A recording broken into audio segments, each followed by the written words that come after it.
My name is Seraphina Croft. I am 33 years old, and I've held the rank of Lieutenant General for the past 11 months. I didn't think I'd ever have to say that out loud, especially not in a courtroom. But there I was, standing alone at the defense table, dressed in a dark civilian suit. No medals, no ribbons, nothing to prove who I was, except the silence in my posture. Across the room, my mother sat flanked by two attorneys. She looked every bit the grieving matriarch, clutching a pearl brooch. I hadn't seen her in 15 years. She cleared her throat. "Your Honor, we are here today because the woman before you has fraudulently claimed a military identity she never earned. She was never in uniform. She was never deployed. She is, quite simply, a liar." I didn't flinch. I didn't look at her. I kept my eyes on the judge, an older man with a reputation for dispassion. He raised one eyebrow slightly, then turned to my side. "Defense counsel," he said. "Do you intend to respond?" My lawyer stood up calmly. "Yes, Your Honor, but we request a brief recess." "For what purpose?" She smiled faintly. "To allow our key witness to arrive." The courtroom doors creaked open. Boots echoed on the tile. Every head turned, and when the man stepped inside, shoulders squared, 4 stars gleaming on each epaulette, you could feel the air shift. He stopped in front of me, looked me in the eye, and saluted. "General Croft," he said, loud enough for the whole room to hear, "it's good to see you again." My mother's breath caught. My brother whispered something I couldn't hear, but I heard what mattered: recognition and, finally, truth. Before you hear the whole story behind that moment, if you've ever been abandoned, hurt by your own family, and still forced to smile through it, leave a comment. I'm not telling this to complain, but because maybe, somewhere, you felt what I felt. Now, let me take you back to where it all truly began. They didn't even call when my grandfather died. I found out 2 days later from a public obituary in the Charleston Chronicle. It was wedged between a garden club announcement and an ad for used trucks. Walter Caldwell Croft, decorated brigadier general, war hero, and the only man who ever looked at me without asking why I wasn't someone else, was gone. And no one had told me. I didn't go to the funeral, not because I didn't want to, but because by the time I got to the church, the parking lot was empty and the chairs were already folded. A lone janitor told me they'd moved the service earlier. "Private family matter," he said, shrugging, "not open to the public." I nodded, turned around, and drove until the roads stopped naming themselves. When I finally stood before the house, the old Croft property on the hill above the Atlantic, I almost didn't knock. The white paint had long faded to a chalky cream. One of the shutters dangled loose, and the flower beds were dead under a coat of brittle mulch. But the wind still carried salt from the ocean, and the porch steps still creaked in the same rhythm I remembered from childhood summers. I knocked once, then again, and then the door opened. My mother stared at me like I'd crawled out of the past. Her lipstick was red, her hair pulled tight. She didn't smile. "You're early," she said. "The hearing isn't until next Thursday." I stepped inside. The air was colder than it should have been, sterile, like no one really lived here, just performed here. "You didn't tell me he passed," I said quietly. Her heels clicked across the wood floor. "You weren't reachable." "I have the same number, same email, same everything." She poured herself a glass of water, not offering one to me. "Seraphina, you disappeared for over a decade. What did you expect us to do? Send out flares?" "You could have tried," I said. "You could have cared," she turned sharply. "Don't play the victim. You chose your path, and now you come back expecting to be welcomed with salutes and ceremony. You're not the only one who lost him." My throat tightened. "He left the property to me." "Yes," she snapped, "and that's why we're suing." I looked around the living room. The mantel had no photos of me, just my brother Sawyer in college graduation robes, a family cruise in Italy, her garden club luncheon. I had been erased, cleanly, intentionally. She stepped closer, lowering her voice. "We're doing this in court because it's the only language you seem to understand now. Uniforms, ranks, orders." I met her eyes for the first time since I walked in. "I understand silence," I said. "You taught me that." Then I turned and walked out. The screen door slammed behind me, not from anger, but from the wind.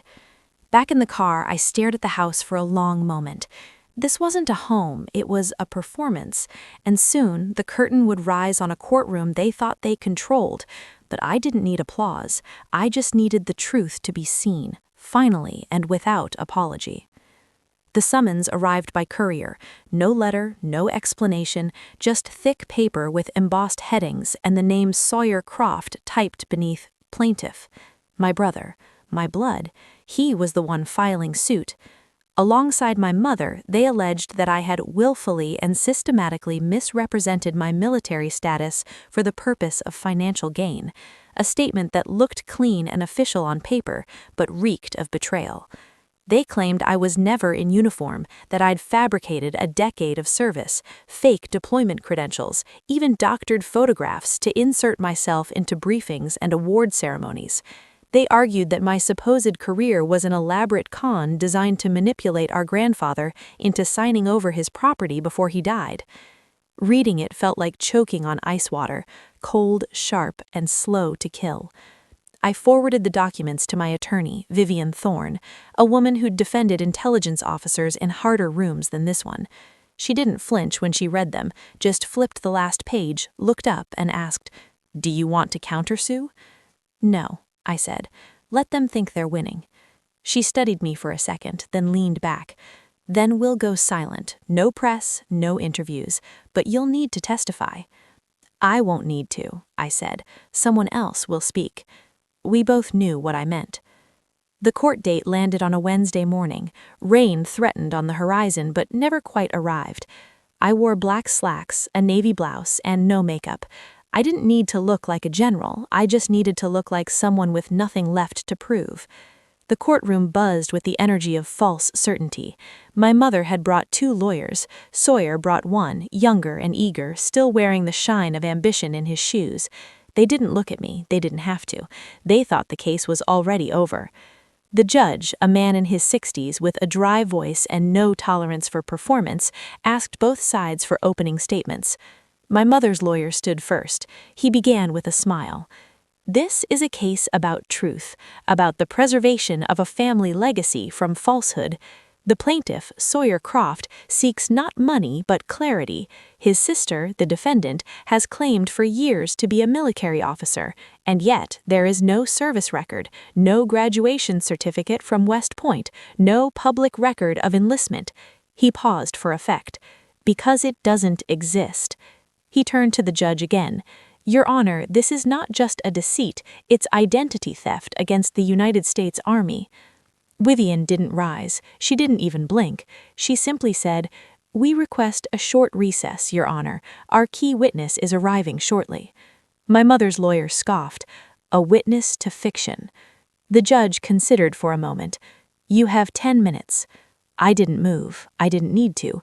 But in that moment, I felt the quiet hum of the air conditioner above me shift, a subtle flicker in pressure, like the stillness before a storm breaks open. They thought they were dragging me into a courtroom to expose me. What they didn't realize was I wasn't hiding, I'd simply been gone, and now I was back, not to explain, but to end the pretending. There were no yearbooks with my picture in uniform, no graduation photos from West Point or Annapolis, no social media updates, no medals displayed in glass cabinets. If you searched for me in the usual places, I didn't exist. That was the point. I entered military service at 19 through a classified program designed for linguists and analysts, capable of operating in gray zones, places where visibility meant vulnerability. I signed my real name once, then disappeared behind layers of clearance and code. My assignments were recorded under project numbers, not names, my movements traced only on encrypted reports. The last time my mother saw me in person was at 19, the morning I left for what she thought was a failed college attempt. I didn't correct her. That seemed safer. For years, I answered to a name that wasn't mine, operated in embassies, desert bases, jungle command tents, everywhere but home. My grandfather knew only fragments, that I served, that I couldn't call often, that I was always tired when I did, but he never pushed. He trusted silence more than questions.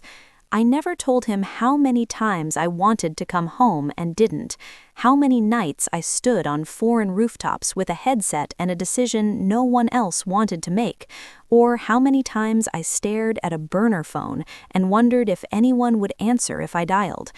The first time I came close to dying was in a mud compound outside Mosul, a roadside bomb half an inch from triggering under our vehicle. I watched the timer blink. I remember thinking not of death, but of my brother's 8th grade science project. He'd glued foil stars onto a poster board and called it a galaxy. I helped him with the equations. He never thanked me. I lived, and kept living, and no one back home noticed. That's what staying invisible does. It protects you until it erases you. It wasn't until last year that the curtain began to lift. My final assignment ended with a brief mention in a closed congressional hearing. A recommendation for promotion was submitted, and with it, a reclassification of identity. Someone in the Pentagon asked if I wanted my record unsealed. I said no. But then the lawsuit came, and silence became complicity. So I made the call. One phone call routed through 2 secure lines. No introduction, just my voice, flat and steady. "I need you to be there," I said. "I will," came the answer, "but only if you're sure." "I'm sure." Now, as I sat in that courtroom with my name on the defense docket and my blood on the plaintiff's table, I realized what this had always been about. Not money, not inheritance. It was about being real, about proving once and for all that I hadn't disappeared because I failed, but because I'd chosen to serve where no one could see me. And now I was ready to be seen, even if it meant letting ghosts become flesh, even if it meant walking through every lie they'd ever told, quietly with boots on polished floors and nothing left to hide. The judge tapped his gavel once. 10 minutes have passed. Defense? Vivian stood. "Yes, Your Honor, our witness has arrived." Before the judge could respond, the courtroom doors opened from the rear, not rushed, not dramatic, but with a gravity that made everyone instinctively turn. Boots sounded against the marble floor, heavy and deliberate. He wore a crisp Class A uniform, polished black shoes, and on each shoulder 4 silver stars gleamed under the fluorescence. The room went still. Someone in the gallery gasped. The man didn't look at anyone else. He walked straight to where I sat, stopped, and with the kind of composure that silences chaos, brought his hand to his brow in a perfect regulation salute. "Lieutenant General Croft, ma'am, it's good to see you again." My mother's mouth parted, but no sound came. Sawyer's chair shifted under him, as if the structure itself was trying to get away. The judge leaned forward, lips pressed into a line. "And who exactly are you?" The man lowered his hand. "General Gideon Thayer, retired, former Chief of Special Operations Command, U.S. Army. Are you here as a witness?" "I am, on behalf of General Seraphina Croft." The title landed in the room like thunder. Even the court stenographer blinked twice. "Proceed," the judge said. General Thayer reached into his case, pulled out a document folder sealed with the Department of Defense emblem, and placed it on the bench.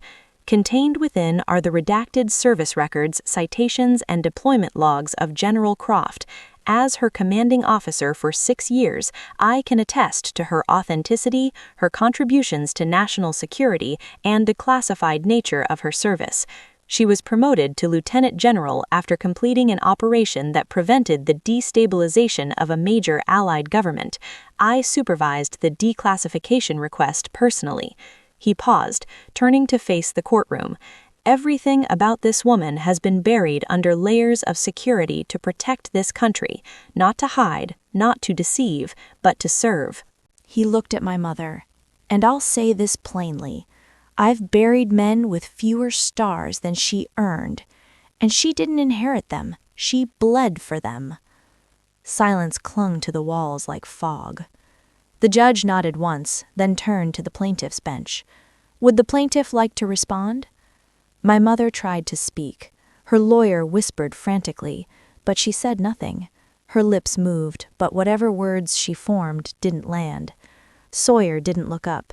He just stared at the floor, one hand gripping his knee. Vivian stood. Your Honor, we request immediate dismissal of all claims and the expunging of any suggestion of fraud from the public record.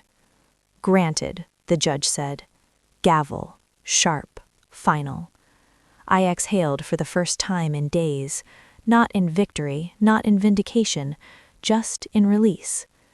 Outside, I shook General Thayer's hand. You didn't have to come, I told him. Yes, he said, I did, because no one should have to prove they bled for people who never once asked if they were okay. He looked down at me, quieter now, and because sometimes truth needs a witness. He turned and left before I could say thank you. But then again, I think he already knew. They left the courtroom without looking back. My mother was the first to rise, clutching her purse like it held the last fragments of her control. Sawyer trailed behind, jaw set, shoulders hunched, not in anger but something quieter, smaller, like the weight of the truth had finally found where to land. They didn't speak to me, they didn't need to. Their silence wasn't shock, it was retreat. Vivian touched my arm gently. We can file for legal damages if you want. Defamation, emotional distress, they have no case now. I shook my head. They never did. We walked outside into late afternoon light, soft and clean, like the sky had been waiting for this verdict too. The air didn't smell like victory, it smelled like something older, like closure. I didn't go back to the house on the cliff. There was nothing there I wanted to see again. Instead, I took the long road south toward the old estate my grandfather had left me, the land they'd tried to reclaim through the lawsuit. The property had been untouched for years, a wide stretch of pine and clay tucked behind a rusted gate that still bore the initials CWC. I parked at the edge of the gravel path and stepped out. The wind stirred quietly through the trees. The house wasn't much, just bones of timber and stone, but I remembered it from when I was small. Grandpa used to call it the quiet post, the place he went to think when the world got too loud. It felt right to be here. I unlocked the front door and stepped inside for the first time in over a decade. Dust curled in the corners. A few pieces of furniture remained, covered in canvas, frozen in time. In the back room, a map still hung on the wall, dog-eared, faded, but annotated in my grandfather's handwriting. Places he'd fought, places he'd grieved. On the mantel was a frame turned down. I picked it up. It was a photo of me, age 10, arms crossed in a too-big army jacket, standing beside Grandpa at the local Veterans Day parade. I'd forgotten it even existed. And suddenly, I was 10 again. I remembered how he'd knelt beside me that day and said, "They may never understand who you are, Sarah, but that's never a reason to become someone else." He saw me long before anyone else ever tried. I placed the photo upright again, brushed the dust off gently, and let the quiet wrap around me, not as punishment, but permission. No more defending, no more proving, no more shrinking myself just to be tolerable. I wasn't angry, I wasn't broken, I was still here, and that was enough. 6 months passed before I heard from Sawyer again, not a phone call, just a letter. Thin, ceremonious, sent to the mailing address listed in court records, no return address. It was handwritten. Seraphina, I don't know what to say that won't sound hollow. We thought we were protecting something. We didn't realize it had already been lost. I'm sorry. Sawyer. I folded the note once, then again. I didn't tear it. I didn't write back. Some truths don't need to be answered, they just need to land. By then, the land Grandpa left me had become something else entirely. I'd worked with a group of veteran-led builders to restore the cabin, repurpose it into a retreat. Small, spare, nothing fancy, but quiet, safe, real. We named it the Croft Quiet Post, not for me, for anyone who needed stillness without explanation. Former soldiers, intelligence officers, people who had lived in noise for too long and never learned how to come down from it. Once a month, I hosted small gatherings, no formal structure, just coffee, porch steps, and shared silence. Sometimes people spoke, most times they didn't. There was peace in that. One evening in early spring, I sat on the back deck, boots up, jacket zipped, and watched the sun slide behind the pines. A younger woman, barely 24, stood nearby, arms crossed tight like she didn't trust how soft the world had become. She'd only been out of service for 3 weeks. She glanced at me, hesitant. "General Croft?" she said, like the title still tasted foreign. I nodded. "You can call me Sarah." She hesitated. "Why did you come back?" I thought about that. About the years I was gone. The years I didn't exist in photos, didn't get birthday cards, didn't hear anyone say my name without suspicion. About the people who raised me but never really saw me. About the courtroom, the salute, the silence after. "I didn't come back to reclaim anything," I said. "I came back to stop being a ghost." She nodded once, like she understood more than I'd expected. The truth is, what my family tried to take wasn't mine to win or lose. They never owned my story. They just assumed they had the right to write it for me. But legacy isn't something you fight over in a courtroom. It's the things you build quietly, without applause. It's the people who carry your voice even when you're not there. It's the house at the edge of the trees where someone who thought they didn't belong finally sits down and breathes. I still wear my rank, still answer the calls when the nation asks, but I don't need medals anymore. I don't need them to see because I see myself now, and that's the kind of inheritance no one can ever put in a will. Just before I went inside that night, I looked up at the stars, cold, brilliant, unblinking. I remembered what Grandpa told me once, long ago. You don't owe the world a version of yourself it understands. You only owe it the truth. And finally, I was living mine.